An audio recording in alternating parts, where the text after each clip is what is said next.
Be careful at baka ma-fall.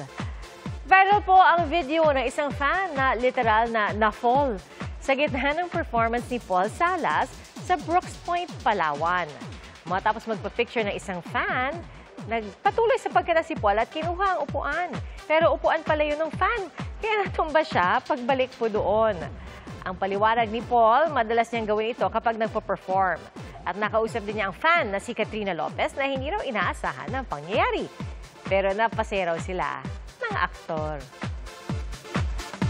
Unang-una madam, sorry. Hindi ko napansin talaga. Kaya mga kapuso at nakotigil na yung pangbabash din sa amin dalawa. Magdadala ako ng upuan the next show para wala nang casualties, kumbaga wala nang maapektuhan. Mga kapuso, maging una sa saksi. Mag-subscribe sa GMA Integrated News sa YouTube para sa iba't ibang balita.